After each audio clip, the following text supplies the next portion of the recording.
Conspiracy 3? Think again. Today, we're reviewing a different kind of supplemental product. It's Commanding Magic's Battlebond review. Let's go.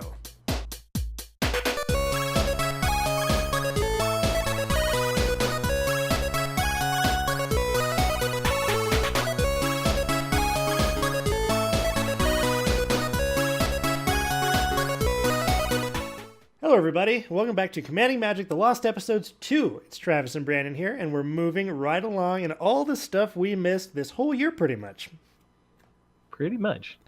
And going right along, today we are going to be covering Battlebond. Overwatch.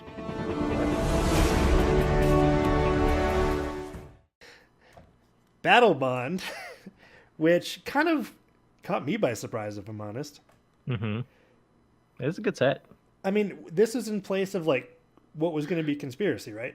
Or what? Well, Conspiracy or anything. What was something else? I think a master set, because I think we were alternating Conspiracy and then a master set, and then right. Conspiracy again, and then we got another master set, and then we got this. Right. So the funny thing is, I almost would put like Conspiracy and Battlebond parallel to each other. Oh yeah. They each give their own multiplayer type spin on the game.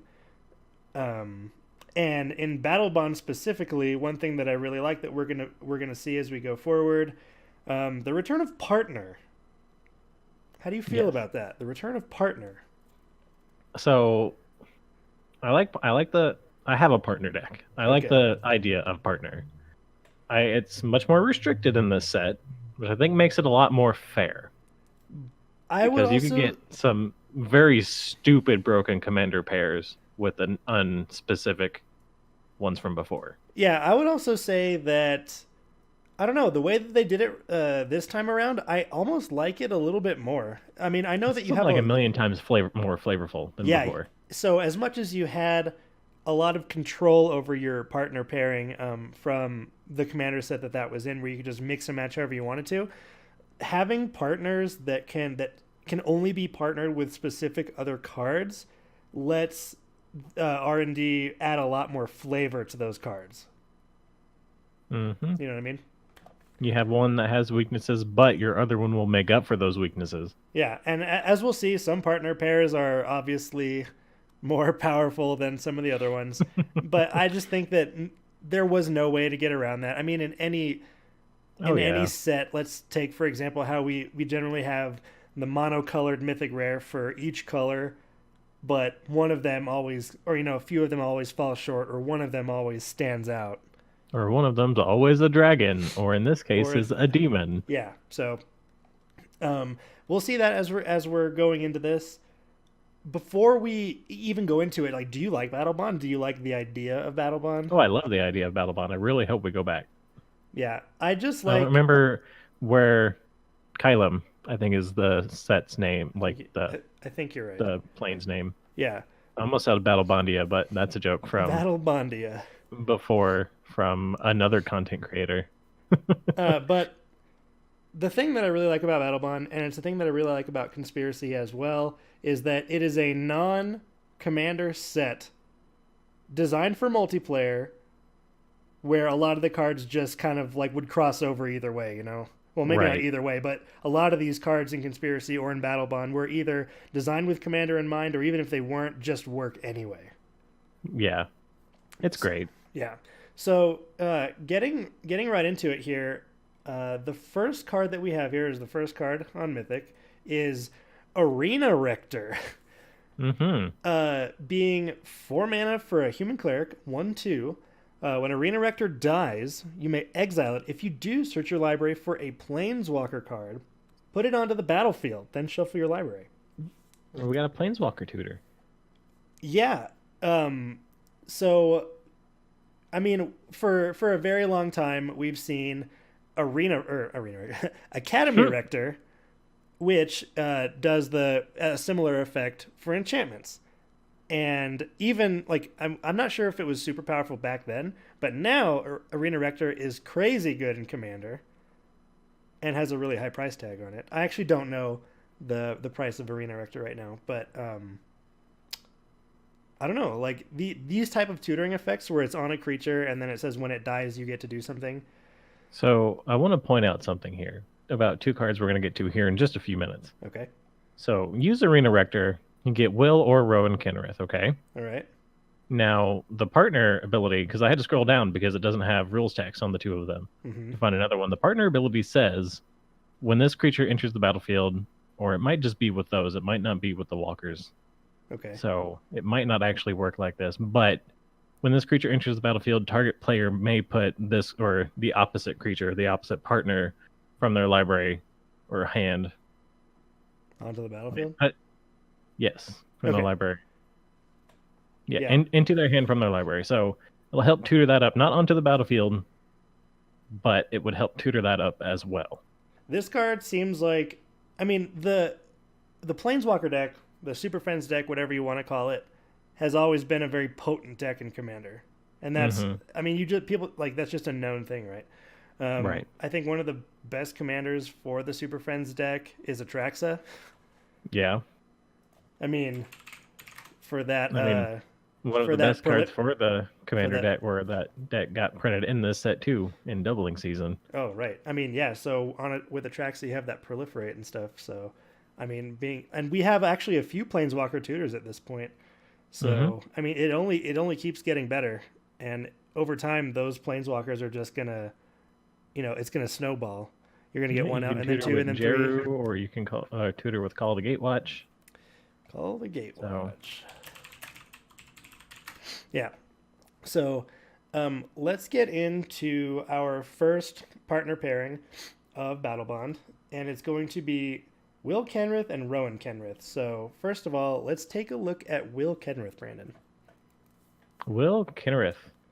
So 6 mana for 4 loyalty planeswalker. It's got a +2.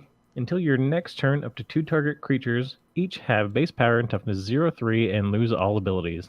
That's pretty sweet. That's really sweet. Like, yeah, I'd play that all day. I'd play him by himself just for that. Right. -2. Target player draws 2 cards. Okay. So you can target yourself. Sweet. Until your next turn, instant sorcery and planeswalker card or spells that player casts cost 2 less to cast. That's even better. You can help your buddy. You can do politics. Hey, you want to cast your thing for free if you don't attack me for a few turns? Here you go. Or you can use it on yourself. Man, those are really powerful. Yep. That's All no right. wonder he's more expensive than his sister. And then the ultimate. Spoilers. His -8. Target player gets an emblem with whenever you cast an instant or sorcery spell, copy it. You may choose new targets for the copy. I mean, That's pretty good. I mean, I feel like Will protects himself better than a lot of other planeswalkers that are able to make creatures. Yep. Because you get the one creature from a lot of them. I think one of the Elspeths, right, makes like 3 soldiers or something. Yeah. But I don't know, being able to +2, bringing him up to 6 loyalty on the first turn, and then just totally nullify anything that 2 of your opponent's creatures could do. I mean, you only have to +2 him twice. Yeah, I know. To get And to your ultimate. that on its own is pretty crazy anyway. I mean, the best ones in my opinion are the walkers that I mean, only let's be require real one. here. If we had Teferi out, if we're playing the Planeswalker deck, okay, you can activate that loyalty ability twice, and then if we had the Chain Veil, which I can't remember, I think it just lets you do another activation of a Planeswalker. You can activate him twice and ultimate him the same turn. I believe you are correct. So, why does it look like that? Oh no, we're talking about this one, Oath of Teferi. Yeah. No, I'm talking about Teferi Temporal Archmage. Oh, His ultimate, you get an emblem with. You may activate loyalty abilities of planeswalkers you control on any player's turn. Okay. Oath So of no, Teferi. that's just any... Oath of Teferi lets you do it twice a turn. Okay. Yeah. Well, Yeah, that works. Yeah. Can we talk about how different Teferi Temporal Archmage and Hero of Dominaria look? A little different, but Like, that really was Teferi different. when he was younger? Question mark. I guess. Considering But- he doesn't age anymore. Yeah. But anyway, moving along, we're So gonna this is a good card. This yeah, just this is a very good card. and then it just gets even better Mm-hmm. with Rowan Kinrith, which is a 6 mana planeswalker, comes in with 4, so already we're noticing some similarities here. Actually, these cards are actually identical when it comes to their mana costs, initial loyalties, and then their plus and minus abilities. Yeah. Uh-huh. I mean, they are twins. Well, yeah, sure. Just something interesting to point out. Yeah. Here, let me pull up old Will here, so we can just have it up there. So at +2, during target player's next turn, each creature that player controls attacks if able. So So if you use both of their +2s, suddenly you're making their 0/2s attack into your good stuff. yeah, You know. yeah. So if you have them both out, it's, I mean, the way they protect themselves slash each other just gets even better, you know. Mm-hmm. And then at -2, Rowan Kenrith deals 3 damage to each tapped creature target player controls.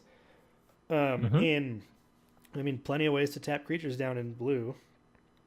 So, I mean, the type of cross color synergy that we have here, just Yeah. based on the fact that like you would be playing a red blue deck. Yep. And I then mean, the this is very red blue effects. yeah, and then -8, target player gets an emblem with, whenever you activate the ability that an ability that isn't a mana ability, copy it. You may choose new targets for that copy. So we're So copying spells here, and now we're copying abilities here. Sign me right up. yeah, copying planeswalker abilities even. Yeah. Yeah, that is potent. Because it doesn't say a non-planeswalker ability. Do we have anything that says non-planeswalker? Probably. Anyway, these two together are really awesome, but separate, I think that Will is the stronger of the two. Oh yeah, definitely. I 100% agree. But at the same time, I feel like that kind of just goes into the fact that blue is just generally one of the more powerful colors in the game Yep. for whatever reason. I mean, single island is, Best card in the cheap game. off of an island. Yeah. Tell us about Archfiend of Despair. Oh man, that can I talk about doubling season? We'll go over the art, but Okay. Anyway, Archfiend of Despair, 6 black for a 6/6 flying demon. So that's our demon of the set. We got a couple, but this is, your generic demon. Your opponents can't gain life. Okay. sounds good, I guess. At the beginning of each end step, each opponent loses life equal to the life that player lost this turn. Whoa. Really puts them on a clock. Yep. Because, I mean, this is not being able to gain life is one thing, but damage equals loss of life. So. Yep. So yeah, suddenly everybody just starts taking chunks. But this card, honestly, to me, just seems a little bit vanilla. Yeah. It's just like, eh. I mean, I don't think I'm going to be using an 8/8 or an 8 mana 6/6 to really do a whole lot other than sit there for that ability. Yeah, you're definitely just playing it for the ability. But anyway. But that's really like a lot of mana just for that effect. Yeah, not super exciting. However, what is exciting is the fact that we got a reprint of Doubling Season. It's the second time getting reprinted, but with some, new art every time, which is exciting. I mean, I know that this particular artwork has had a little bit of flack for the artwork, and Brandon kind of explained it to me, and it kind of makes sense the way he explained it, and it's something that I haven't really thought of before. So, what do you think how do you think this art relates to what the card does? I mean, if you just draw a line down the middle, and then you split it in half, doubling season, you double things, and it's like about an equal amount of stuff on each side of the artwork. Yeah. So you have two statues, 2 beams of light. Yeah. The arena's split evenly in half in that artwork. There's 2 paths walking up. I mean, there's it's 2 flocks of birds or whatever. Yeah.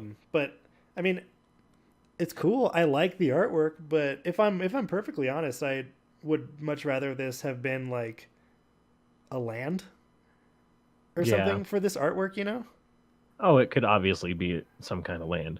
Yeah, that does I don't know, something. But I mean, still, it's really cool to see reprints of expensive cards, uh, I still don't have one. just to make them a little bit more affordable. But we're here to talk about new cards. Yep.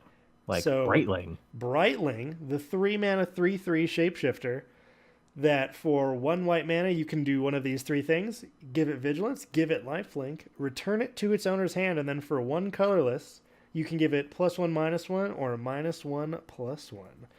I think that should be just like the shape, the Ling thing at this point. The Ling thing. Like Morphling does the same thing. Aetherling, Oh yeah, yeah, Torchling, yeah. I brought up Thornling here is the green version. I think we don't have one for black yet, right? You don't have what? We We don't don't have a have black one. one. Yeah, We have 2 blue ones though. yeah. Morphling, We all know how strong Aetherling is. Torchling. That was one you never see anybody play. It's still cool, but I think I had it in a deck at one point.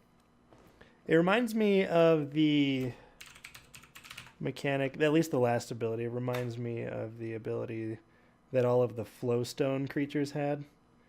Oh You- yeah. The tap 1 to give it +1/-1. Mm-hmm. I mean, I wish that mechanic were used on a more powerful card that wasn't one of the Lings. The Flowstone things, in this case, Flowstone Crusher is a beast that I have up. I wish that the Flowstone was a little bit more fleshed out and had some good cards attributed with it. Mm-hmm. But Brightling is the cheapest costed one that we have. It's really And good too. it's pretty good. I mean, 3 for a 3/3. And then being able to, if it were tap 1 to give it flying, that'd be pretty sweet. That would be stupid. But I will say that being able to give it lifelink and being able to give it vigilance, you like give it vigilance attack, next turn they attack, give it lifelink block. We'll just leave 1 white mana open throughout all of your opponent's turns in case it ever tries to get targeted. That's right. Bounce back to your hand. That's what I loved about Aetherling. True Name Nemesis got a reprint. That's whatever. Tell us Stunning about Reversal. Tell us about Stunning Reversal. Stunning Reversal, 3 and a black for an instant. Next time you would lose the game. Next time you would lose the game this turn, more specifically. Instead, draw 7 cards and your life total becomes 1. I feel like this is a fun card. Exile this card. I've never used this card. I don't own one or anything, but I feel like this would be one of the funnest things when you're getting when you blown actually out. get it off. Oh yeah, The table boom, just goes crazy. Stunning Reversal.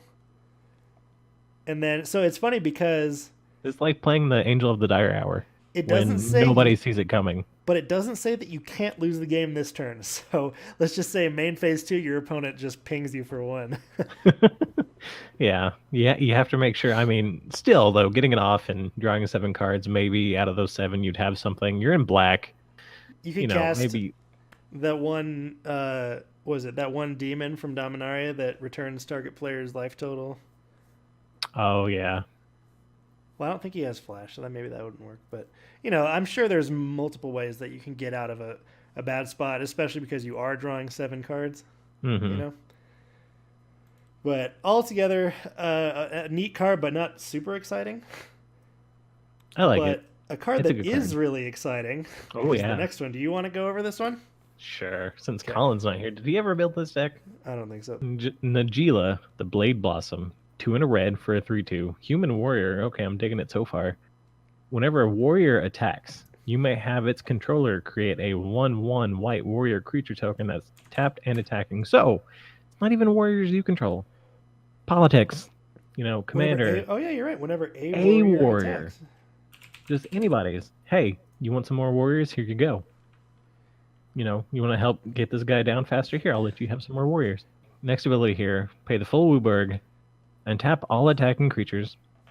They gain trample, lifelink, and have haste until end of turn. After this phase, there is an additional combat phase. Activate this ability only during combat. So, a couple Yeah. things here.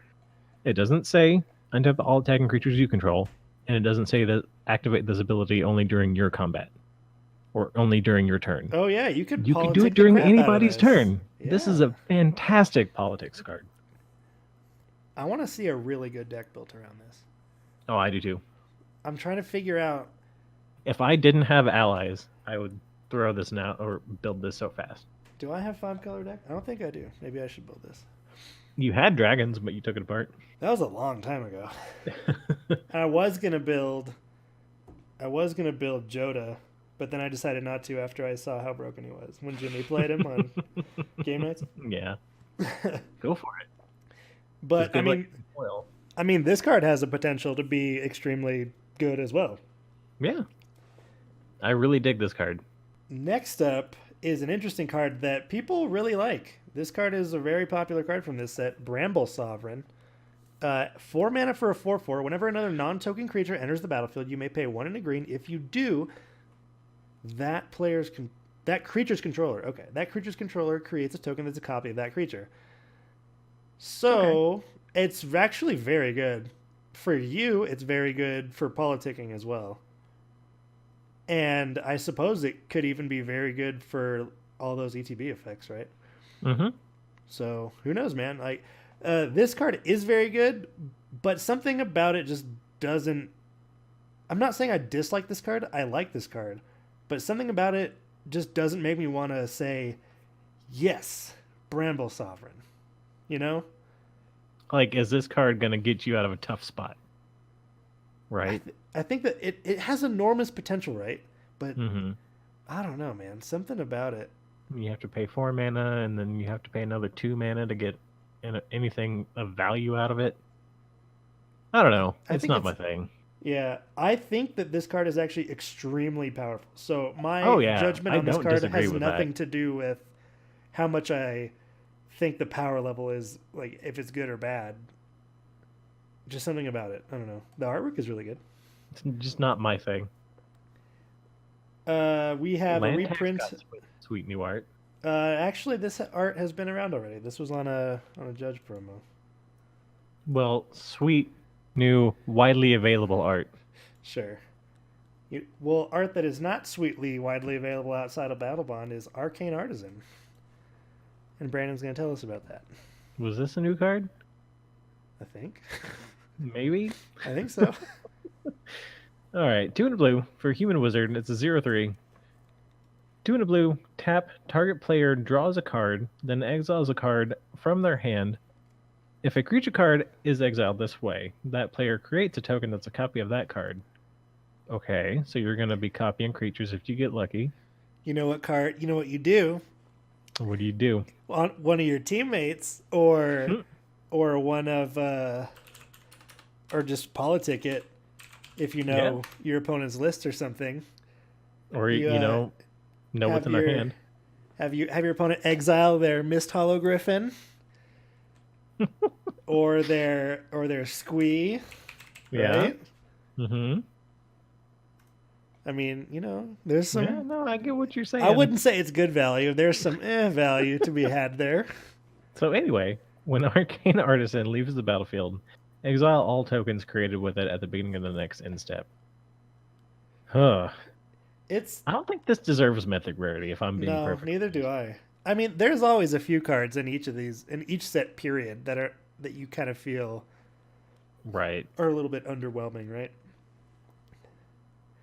So we have a reprint of Narcana Revenant, good card. A reprint of War's Toll, also. Why don't you tell us about Grothma All Devouring, please? This Travis. card is weird. Is very strange. This is our 5-mana 10/8, which I'm not sure. I'm not sure if there's been another creature printed in the game with base power 10/8. This card might be a first. It is a worm. It's a legendary. We didn't talk about this before, but it's a legendary. Where's its partner? It is a legendary. You're totally right. To be fair, Najila or whatever doesn't have a partner either. Obviously, it devoured its partner. That's right. But it says, other creatures have, whenever this creature attacks, you may have it fight Grothma All Devouring. When Grothma leaves the battlefield, each player draws cards equal to the amount of damage dealt to Grothma this turn by sources they controlled. It's a mouthful. And it's other creatures, not just other creatures your opponent's control, right?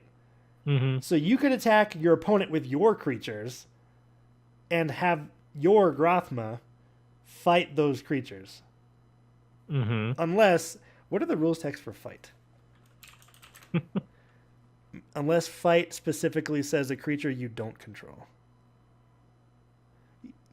No, fight is each deals damage equal to its power to the other. So, yeah. You could set this up in a crazy way to do things like bait your opponents into attacking and then having them fight Grothma, but then pumping Grothma like crazy or giving it indestructible or death touch or whatever, so your opponents don't get that value and then lose a bunch of their creatures, because 10 power being divided against whatever, you're going to be able to take down probably 1 or 2 creatures, right? Mm-hmm. But best case scenario, if your opponent sends an army of tokens, right?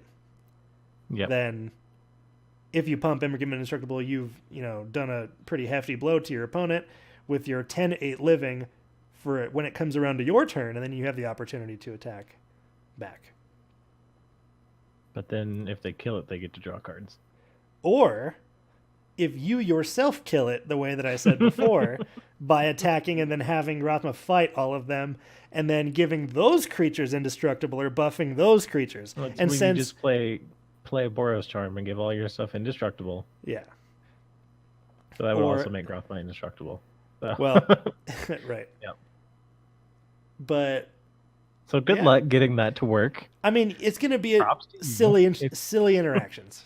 Really silly interactions. If you build around it to just make it, I don't know, really combat tricky to capitalize off of it. It would definitely have to be very combat tricky. Yeah, but that's what I have to say about that. It's really neat, but very gimmicky, I suppose. We have a reprint of Mana Confluence, reprint of Nyxthid, reprint of Magmatic Force. Tell us about Generous Patron, or Generous Patron. Generous Patron, 2 and a green for an Elf Advisor. It's a 1/4. When Generous Patron enters the battlefield, support 2. So returning mechanic from Battle for Zendikar. Whenever you put 1 or more counters on a creature you don't control, draw a card. I like this card. So, I quite like this card. The rules text for it, put a +1/+1 counter on each of up to 2 other target creatures. So it doesn't have to be ones you control, which is why that second ability is pretty good. I wish I had Flash. On. Well, no, I mean, listen, because then you could use it politically to help out your opponents in combat, right? Well, at that point, why not just play Yeva? So it has Flash. I mean, you could. Or play it in your Surok deck. Yeah, you could do that too, which gives your creatures Flash and not haste. Sorry. It was a little misunderstanding or misreading of the card that I did the other day. Mm-hmm. But yeah, I actually like this card. I like its mana cost. I like its power and toughness. I like both of its abilities. Its art's pretty good. Yeah, the art is really good. It's funny, in the background you have the blue pillars of light, or is that the foreground? No, it's the background. And then the red coming from the clouds or whatever. Yeah. I know, it was just some nice colors there.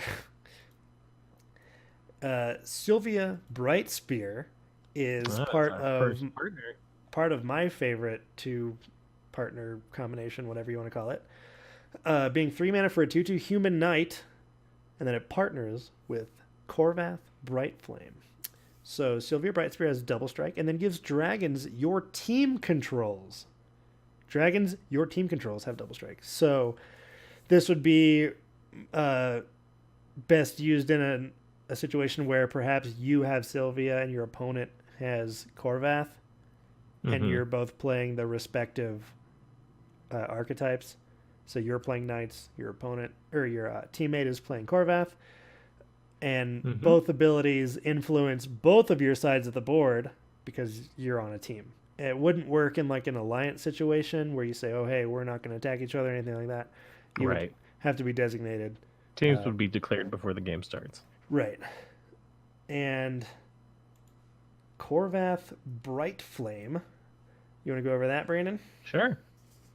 5 and a red for a 3/4 dragon. Got partner with Sylvia Brightspear. Got flying and haste. Unites your team's control. Have flying and haste. Like Uh, how, it's basically they give the other half their ability. yeah. And so at 6 for a 3/4 with flying and haste, that's not good, Underwhelming. right? However, Right. if Sylvia is out somewhere on your team side of the board, it's Suddenly actually it has double strike. it's 6 for a 3/4 with flying haste and double strike, which becomes a little bit better. However, Yeah. considering that they both influence, your whole team's side of the board, it's just a fun pairing. I mean, they're a good commander pair too. And then, yeah, exactly. And then it shows in the artwork where you have Sylvia, the white card with the shades of red on the card, and then you have Mm-hmm. Korvath, who is a dragon, red dragon or whatever, but has the white face, has the white kind of ray of light coming out from the right hand side of the card. I really like those subtle intricacies when it comes to art to show the color identity or kind of portray some part of the card's identity, not necessarily color, but whether it be by some ability, whether it be by its creature type. You know what I mean? Mm-hmm. Tell us about Zender Split's Judgment. Zinder Split's Judgment. It's 4 and a blue for a sorcery. For each player, choose a friend or foe. Okay. Ooh. Each friend creates a token that's a copy of a creature they control. Each foe returns a creature they control to its owner's hand. Of their choice. Which Yeah. is interesting. Because it's not return target, right?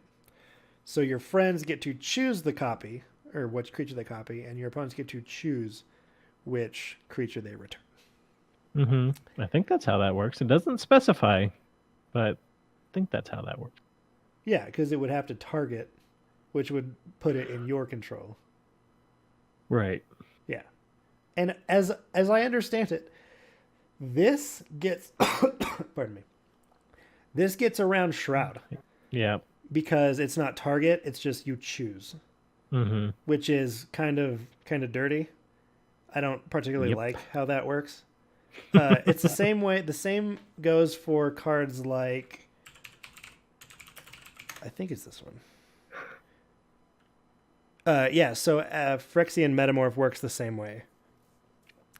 And there's probably other clone effects that work a similar way. It might be all of them, honestly, but this is the one that came to mind. Since it doesn't target, it just says you may have Phyrexian Metamorph enter the battlefield as a copy of any artifact or creature on the battlefield. Yeah. It doesn't target. So there you go with that. And now we're going to move on to another partner pair. And this one is Gorm the Great.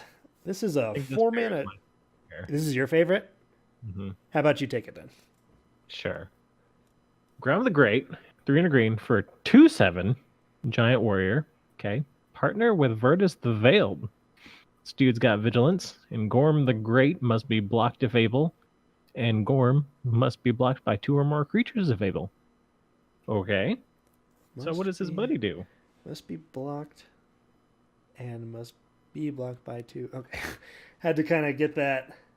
Yeah, it has to be so something has to get in front of it if it can, and it has to be 2 things. Right. And it pairs with Virtus the Veiled Virtus the Veiled. And 2 and a black. Yeah, go for For a 1/1 Azra new creature type assassin. it. Ooh. This dude's got Death Touch. Whenever Virtus the Veiled deals combat damage to a player, that player loses half their life rounded up. So I think I got a copy of these 2 and put them in my Assassin's deck because why wouldn't I? That makes sense, yeah. Even though Gorm isn't an assassin, but he helps his buddy out do the assassinating. Right. Cripples your opponent's team, pretty much. Yep. Or at least 2 of their creatures. But Right. in a deck that could possibly win this way, you're going to have other ways to dispatch your opponent's creatures. Yep. Yeah. It just helps, one very clearly helps the other one win the game. Yeah, for sure. Which is the idea, and it's really cool to see the different ways that they made the partners work together without specifically relying on things like keywords, Right. you know? Um, so next up we have Together Forever. And Oh man. Together Forever is 2 white mana for an enchantment. When it enters the battlefield, support 2. And then for 1 mana, you can choose target creature with a counter on it. When that creature dies this turn, return that card to its owner's hand. Okay. That could be very That's good. very powerful. It could be very powerful, yeah, if So used the right way. I didn't think about this before, but put that into gave, token or put a counter on everything, Oh, yeah. and then, sacrifice those creatures to fuel gave, Oh, yeah, yeah. and then they come back. That Really? would absolutely work. Yeah. Interesting. Next up, That's really we have game plan. What's game plan, Brandon? What's the game plan? 5 and blue for a sorcery with assist. It's a new mechanic. So the rules text for assist says another player may pay up to 5 of the spell's mana cost. So you can pay 1 blue, and you have to announce this when you're doing this. You can be, hey, does anybody want to help assist this? If not, okay, I'm going to pay the full mana cost. Oh, yeah, it's just another player. It could be anybody. So, you'll tap a blue and be like, does anyone want to help assist for this? No? Okay, well then either I can't pay for it, then, they covered this when they initially did the rules video for the mechanic. Huh. Anyway, each player shuffles their hand and graveyard into their library, then draws 7 cards. Exile game plan. It's okay. Yeah, I mean, if you cast this for a blue and then somebody else pays the 5 for it, fantastic. Yeah, so then it essentially just becomes 1 blue mana, shuffle your graveyard, and draw 7. Or Yep. shuffle graveyard and hand. Or no, yeah, both of those. And then draw 7. I mean, Could it's it- still a good effect to get, 7 damage off with the Niv as it triggers. Sure. Oh, yeah, that's a Um, good point. That's a really good point. And that would add like another level of complexity to it if you were playing Right. the Mizzet deck and you had him out. You could say, I'll help refill your hand if you want, but But I'm going to deal 7 to something, who knows what's going to happen after that. right? Because I'm getting my whole graveyard back too. Thrilling Encore is 5 mana instant that says put onto the battlefield under your control all creature cards in all graveyards that were put there from the battlefield this turn. So dirty. So what? Wrath of God Thrilling Encore. Yeah, I pretty mean, much. I actually like You this got to have a variant. lot of mana to have that, do that. Yeah. But that's after pretty the much thrilling that. encore, you go straight to the bonus round. Yeah. And what is bonus round? Bonus round. 1 red for a sorcery. Until end of turn, whenever a player casts an instant or sorcery spell, that player copies it and may choose new targets for the copy. That's anybody. Until Anybody end of gets to turn. take effect of this. Until end of turn. Wow. Hmm You could really set something up with someone you have an alliance with, I mean, even if you don't want to do this on your turn and you have, Quicken It out or Oh, yeah. something like that, Mm-hmm. help a buddy out, because that's not really expensive. 1 blue to quicken something and then 1 red for this. Yeah. You can really help a friend out. Yeah, for sure. We have some more reprints of some powerful cards like Greater Good and Core Spirit Dancer. Hmm However, we come to our next partner pair, Krav the Unredeemed. Not the Redeemed, the Unredeemed. hmm And this will be our 5 mana 3/3 demon. Partners with Regna the Redeemer. So she's the Redeemer, but she doesn't redeem him. Right. But they're partners, some sort of weird relationship going on there. There is a very weird relationship. It's an angel and a demon, and they're a thing. So I mean, they've been shipped. Let's be honest here. So for 1 black mana, you can sacrifice X creatures. Target player draws X cards and gains X life. Put X +1/+1 counters on Krav the Unredeemed. This seems pretty sweet, even by itself, even without the partner. Which I actually need to go find now because that'll be I the have it next up. one. Okay, so tell us about Krav's partner. Regna the Redeemer. It's 5 and a white for a 4/4 angel. Partners with Krav, Crave. whichever. Crave. It's not the cereal, Travis. I mean, Flying. At the beginning of each instep, if your team gained life this turn, create 2/1/1 white warrior creature tokens. So she creates the things to sacrifice for his ability. yeah, once you get it going, I mean, yeah, Mm-hmm. it could be pretty sweet to get that cycle of gaining life and drawing cards, and all those +1/+1 counters as well. It's actually quite a Mm-hmm. few upsides to Krov's ability there for sacrificing And creatures. it's at Even the if end you, of each instep. So oh, you're everybody right. on every opponent's turn, if you're just have these two as your partner commander out, so you're, I mean, 4-player commander game, you can do this on 3 other turns after So, yours so and long as get you gain, crazy value. so long Well, as you no, gain you life. gain life off of his ability Oh yeah, you're when you right. sacrifice things. So As long as you have the one black mana, because it's just one then sack X creatures. right, so you just end your turn with 3 black mana open, and yeah, Huh. that's That really good. is some sick value there. There's your commanders for the black white cleric deck. I don't know about that, but I see where you're coming from for sure. What about Virtus's maneuver? For this maneuver, I gotta scroll up a bit because whatever her name was far down there. Okay, so Virtus's maneuver. It's 2 and a black for a sorcery. For each player, choose friend or foe.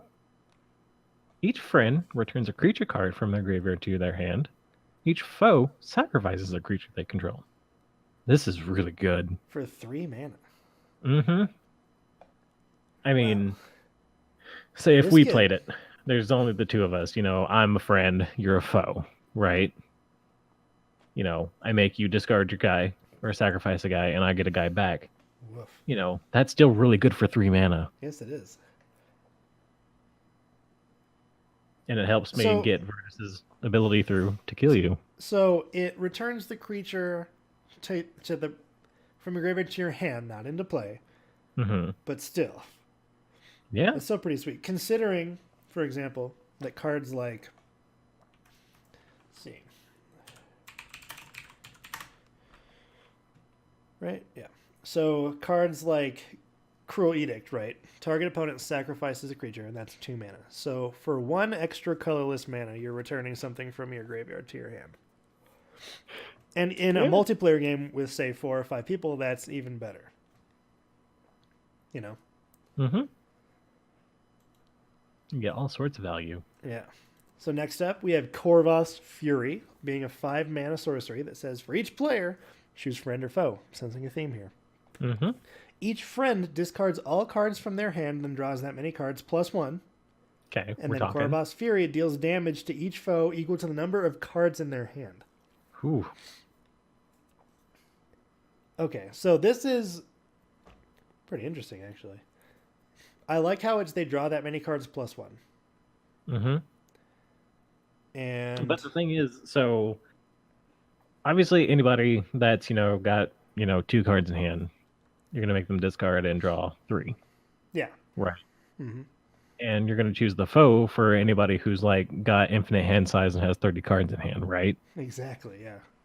That would be really good against me. Right?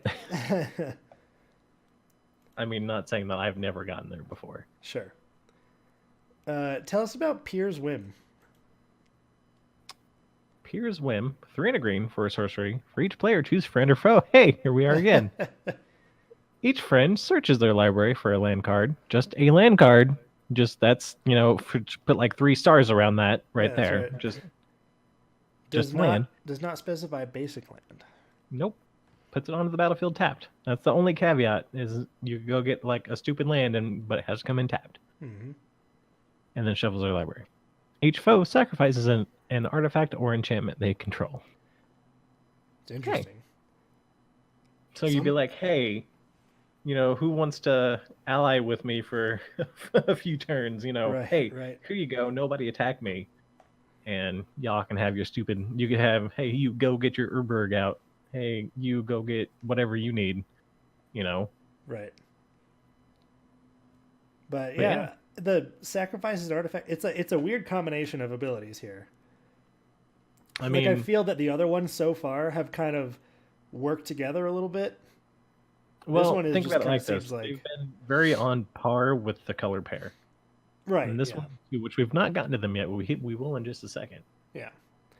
But first, So we need to go over play of the game. So tell us about play of the game, Brandon. play the game. 6 white white for a sorcery, so that's a lot. You're paying 8 mana for this sorcery. It's got to be good.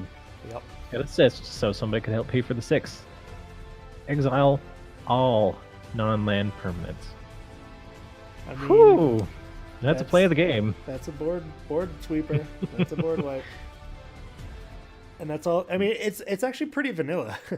Right. There's nothing super special about it. The assist is cool, so in a team or alliance scenario, you can really work something out. But just the idea of, I mean, the name of this card and what happens is just, I mean, just that's it. It's done. so yeah, Right? no one's gonna top this. So This was the best thing that happened in this game. It was the play of the game. that's right. So, So next Travis, up, take over your favorite pair. well, it's funny because I actually said before that Sylvia and Kargoth or whatever was my favorite, but it's actually kind of a tie. Uh, because I've always, in the back of my mind, wanted to make the +1/+1 counters deck. I've just never actually gone and done it. I tried to do it and make it Abzan, and that didn't really work for me. I didn't really enjoy it too much. But this pairing really makes me want to do blue-green. So let's take a look at Toothy, Imaginary Friend. This is a 4-mana 1/1. 4 mana for a 1/1. It's an illusion, and it pairs with Peer Imaginative Rascal.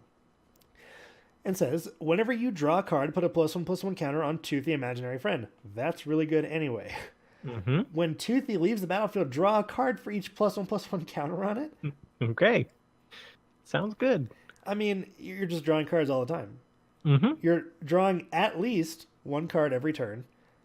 And then the longer he stays out, the more dangerous he becomes, not only because he's getting all those +1/+1 counters, but because when he leaves the battlefield, it doesn't say dies. When he leaves the battlefield, draw a card for each +1/+1 counter on it. So you can even blink this guy. Mm-hmm. I mean, he'll come back in as a 1/1, but you just get to start the cycle all over again. But it gets even better when you start talking about his partner. His partner is Peer Imaginative Rascal.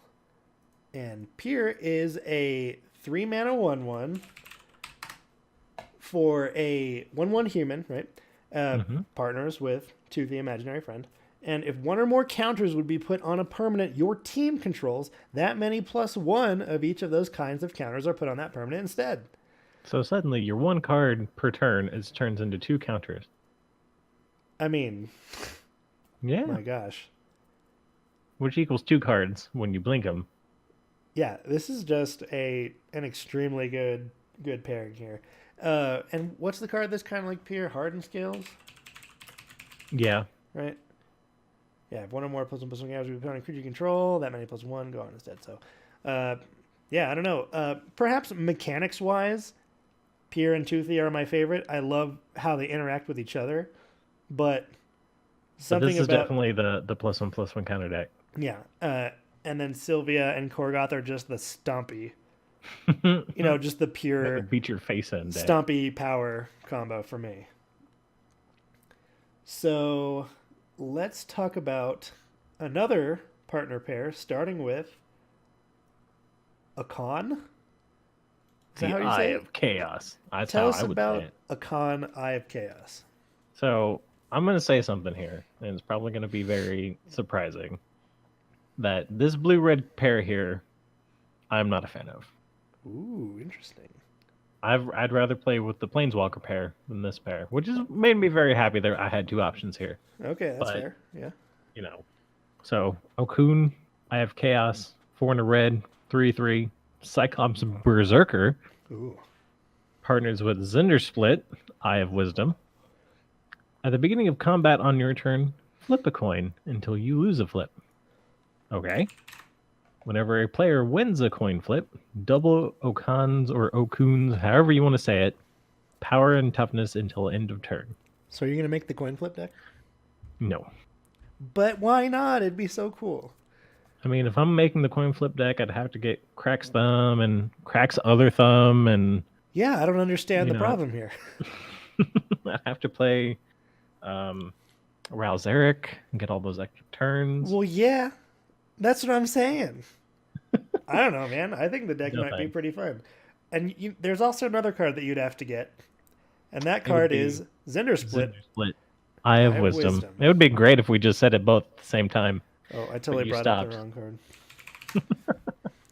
There we go. Anyway, the homunculus. Oh Homunculus. God, I forgot. I'm the one fated to talk about all the homunculi. That's right.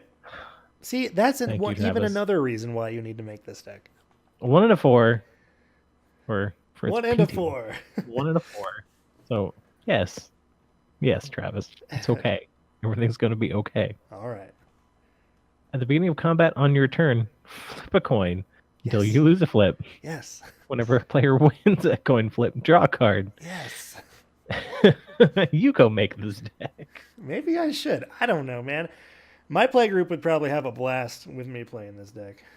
Mm-hmm.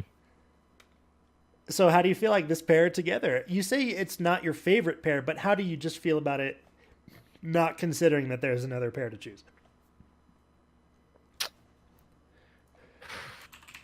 Let's see. So they both have at the beginning of combat on your turn, flip a coin until you lose a flip. So that ability is the exact same on both cards. Uh huh.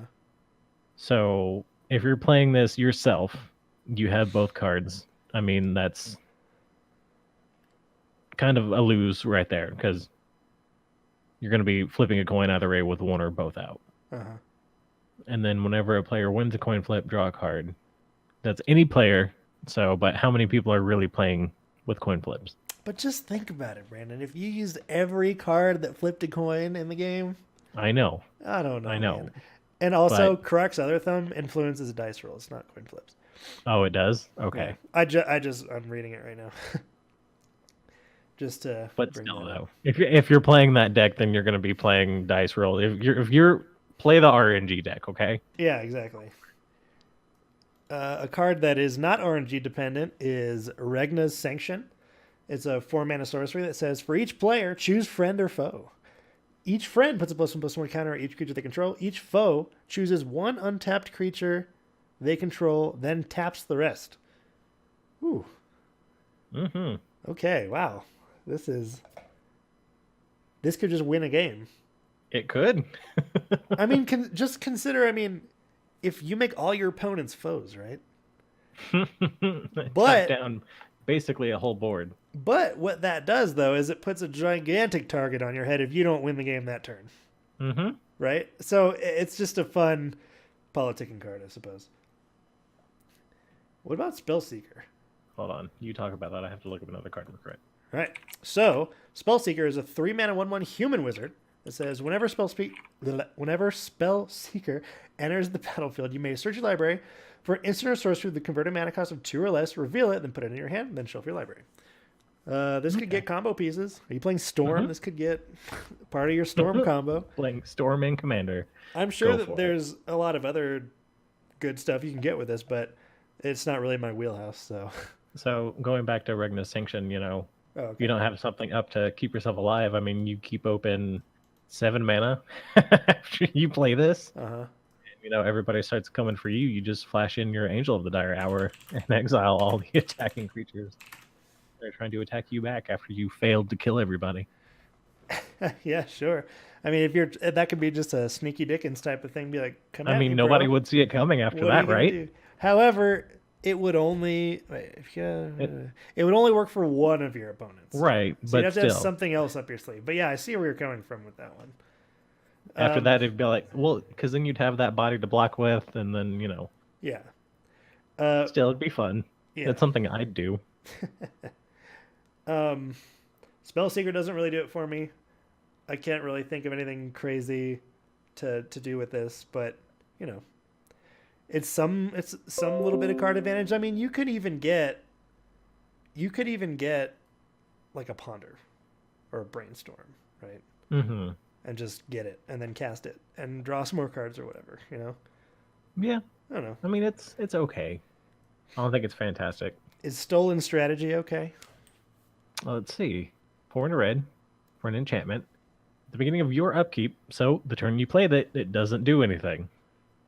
Yeah. Because it's at the beginning of your upkeep. Not looking so Exile good for the this top card. card of each opponent's library. Okay. Uh-huh. Till end of turn, you may cast non-land cards from among those exiled cards, and you may spend mana of any color to cast those spells. Yeah. Whew. I don't know. I mean, that's very red. That's like the reddest red. The reddest of the red. But It's okay. it doesn't do it It's for not me. fantastic. Does Mindblade Render do it for you? Let's see. 1 of the black for an Azra Warrior. 1/3. Whenever your opponents are dealt combat damage, if any of that damage was dealt by a warrior, you draw a card and you lose 1 life. It's okay. Yeah. And it's an Azra. Yeah. So who knows? I mean, I like that creature type. yeah, Azra. Yeah. So who knows? Maybe this card is actually not terrible. At this point, we're kind of reaching. There are other new cards, Right. but honestly, nothing too crazy really comes up. So, just for an example, I'll bring up another partner pair.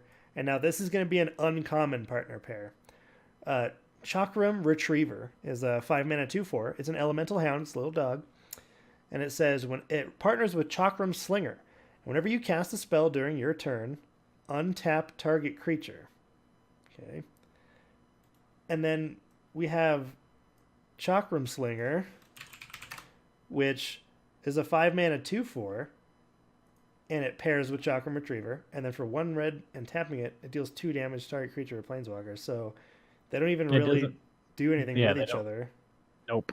Right? I like the artwork a lot on Chakram Slinger, but I really like the uncommon partner pairs. They're just not exciting. yeah, there's a little bit of card advantage to be had, I suppose. Yeah. But I mean, that's about it.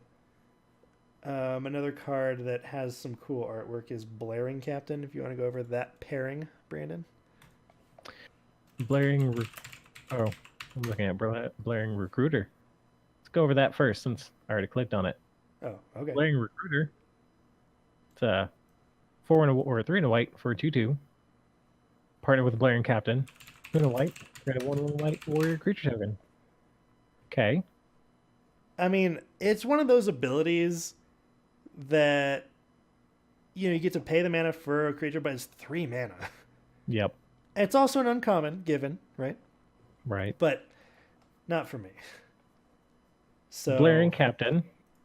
Whenever Blaring Captain attacks, attacking warriors get +1/+1 until end of turn. It's 3 and a black for a 2/2. I mean, it's for the warrior deck, right? I would probably just run Blaring Captain without Blaring Recruiter. Right. Just for the warrior bits there. For cards that are supposed to be partners. Something about it. There's a funny card here, Jubilant Mascot. It's a homunculus that Brandon doesn't have to talk about. How about that? 3 mana for a 1/1. At the beginning of combat on your turn, you may pay 4 if you do support 2. This is garbage, but I just wanted to bring it up because the artwork was funny. Yep. I mean, talk about Fumble real quick. Fumble, okay. Go ahead and talk about Fumble. For an instant, return target creature to its owner's hand. Gain control of all auras and equipment that were attached to it, then attach them to another creature. I mean, that's cool. That could just hose the equipment deck, right? It or could even hose just the enchantment deck. Yeah. It's a very funny card. It's like, this is the card that Brandon would say that he's definitely not putting in his deck as a counter to another deck, but then definitely wins the game with it when we actually play. Man. I'm never going to live that down. That was almost a year ago, and you still haven't forgotten about that. Never forget. Nope. Still, that was a good game, though. I like the artwork a lot on Lore Weaver. 4 mana for a 2/2, partners with Ley Weaver, and then for 7 mana, target player draws 2 cards, right? Okay. So... You can even find Ley Weaver. So Ley Weaver is 4 mana for a 2/2. and then you can tap it to untap 2 target lands. So I Again, mean, it's it some helps you pay. This one actually has synergy here. it's loose synergy at best. I really like the artwork on these 2 cards. Yeah. I like how it's pretty much just different perspective for the same scene. Yeah. That's really cool. This would be fun. You know what this would be fun with, Brandon? What's that? If we made, now hear me out. Hmm. If we made pauper commander decks where uncommons could be your commander, Right. this would be fun. Okay. And that's You the know what, only. you know what I've been really wanting to play since we only ever did it the once? Is What? like that Chaos two-headed giant we did. Whatever. Oh, I with can't Richie? remember. Yeah. Yeah, that was a lot of fun. I should go back and watch that episode sometime. That If was you a lot don't of know what fun. we're talking about, that episode's probably not on our YouTube channel anymore. Nope. But it was a very fun thing we did. Yeah. Where like two-headed giant, but it wasn't. Yeah. It was very fun. Proud mentor, Brandon. Where's that even at? It's white. It's a white card. Oh, it's another partner. Okay. 2 and a white for a 1/1. It's garbage. The human warrior, white, tap target creature. Okay. Yeah. And then pairs with the impetuous protege. 3 mana for a 0/4.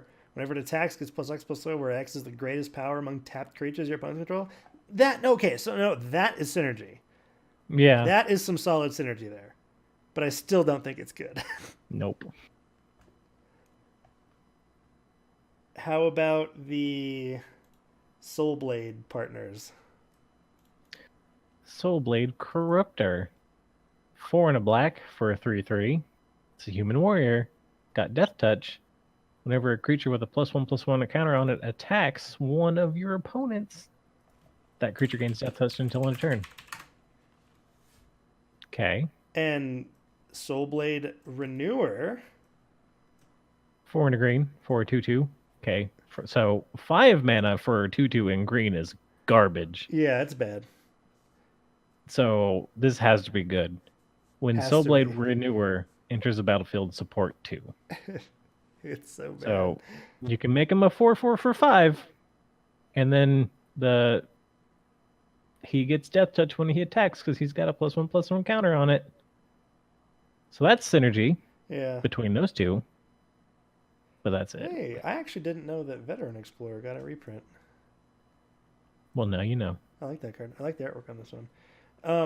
I mean, if there's like, I'm reaching so hard right now. There's some things that are flavorful in here, but just The crowd goes wild. where's that? It's right under Veteran Explorer. Oh, okay. What is the crowd goes wild? X and a green for a sorcery with assist. Support X. And each creature with a +1/+1 counter on it gains trample until end of turn. Yeah. I mean, who knows? That's Maybe this keyword actually too. isn't terrible. Mm-hmm. I mean, not as terrible as some other cards. I don't know. But at this point, let's just go Yep, down I'm to some of scrolling. the what? I'm scrolling. Yeah, I'm gonna Battle go. Master, you got a reprint. I like the Uh, art for Bullrush Bruiser. I like that axe he's got. Archon of Valor's Reach is a card that Brandon and I talked about, and Brandon wasn't a big fan of it. Oh, are we all the way down to the multicolor? That's where I'm at. Oh man, I'm sorry. I'm looking at some sweet art for some new creatures here, like Aurora Champion. Is it Aura or Aurora? Aurora, What color is it? white. Oh, here we go. Oh yeah, that is some pretty sweet art. It's not good. Sweet art though. Yeah. Okay. I'm scrolling all the way down. But yeah, Okay. Archon of Valor's Reach is a card that I was on the fence about. I decided that I liked it, and it's in my Tolsimir deck now. But Okay. for 6 mana, it's a 5/6 with Flying, Vigilance, and Trample. That's a good setup for keywords. And when it enters the battlefield, choose Artifact, Enchantment, Instant Sorcery, or Planeswalker. Players, that's everyone, including yourself, can't cast spells of the chosen type. I don't know. Against the spells deck, choose instants or sorceries. Against the artifact deck, choose artifacts. And against the enchantment deck, just kind of get a read on what your opponent is Right. playing and the types of synergies their deck have, and just I cut mean, off. By the time you're casting the spell, you have a good idea of what your opponent's playing. Yeah, exactly. How about last one standing, Brandon? Last one standing. 1 black and red for a sorcery. Choose a creature at random. Destroy the rest. Ooh, a creature at random. Very interesting. Again, I mean, who knows? Maybe this goes in the coin flip deck. You know, just be too super chaotic. Well, I guess you really couldn't because the coin flip deck would be red blue. But whatever. But still, it's RNG. Yeah. Right? Rushblade Commander has some sweet artwork. Yeah. Buffs your warriors. That's right. We haven't had a reprint of Mycosynthellatus in this set. And, I mean, honestly, Sentinel Tower. Can I talk about Sentinel Tower real quick? Sure, go ahead and talk about Sentinel Tower real quick. It's a 4-mana artifact. Yep. Whenever an instant or sorcery spell is cast during your turn, Sentinel Tower deals damage to any target equal to 1 plus the number of instant and sorcery spells cast before that spell this turn. Oh, it's like a worse Sphinx Bone Wand. Right, so it doesn't get as broken. Yeah, as but you can play both of them, though. Right. Yeah. And it just, just start really just fucking pinging something. And then, last but not least, we have a cycle of lands that all work in a very similar fashion. For example, the green-white land is Bountiful Promenade, and it enters the battlefield tapped unless you have 2 or more opponents. So this card just essentially becomes an original, well, not even an original dual land, because those would count as both, but forget I said that. They just come in untapped as a dual land, which is awesome so long as you're just playing with your friends, I guess. Yeah. So Bountiful Promenade. So in terms of us playing, these don't do anything because 9 times out of 10 we're going to be just the 2 of us, right? Right. So these are bad. Sea of Clouds artwork is awesome, though. I like the art for Spire Garden. Yeah, Spire Garden's very good, too. But that's it. That's Battlebond. And I mean, honestly, this episode could go on for a little bit longer if we just keep talking about absolutely every single new card. But the fact of the matter is that some of these cards just aren't great. And even some of the cards that we went over that aren't great, maybe we had little anecdotes about them, but we really want to just showcase the meat and potatoes in these episodes, especially because it's a Lost episode series. And we just want to talk about Commander stuff. I mean, that's it. Yeah. I mean, I'm sure this set was amazing to draft. I never drafted it. Yeah, that would be fun, actually. Dang, I wonder how much. I bet my play group would lose their minds playing a draft of this set. Oh, man. But yeah, that's Battlebond. And this is the conclusion of Lost Episodes 2. Next episode, we're going to be diving into Core Set. Commander. No? Say what? Core Set? Is that what came next? Yeah. Core Set? Right? Okay. I don't know. Was it, or did the other Commander Set come next? No, Commander Set came out after. I think like a month after the Core Set did. Anyway, said, this is the end of a Battlebond set review. I hope you, Commander players, Commander enthusiasts, enjoyed what we had to say about this set. Maybe got some stupid ideas for an RNG deck. I think it's a great idea. Brandon's an idiot. And that's pretty much what I have to say with that. So, any closing thoughts, Brandon? I'd hate to just burn you there and not give you a chance to say anything. No, that's okay. I'll leave it at that. You're not going to say, like, you're just a dummy head. Nope. I had an idea, and then I realized it was something that I'd seen already. So, All right, then.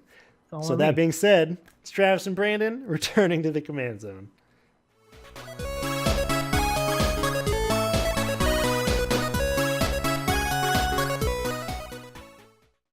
Ooh. What? Ooh.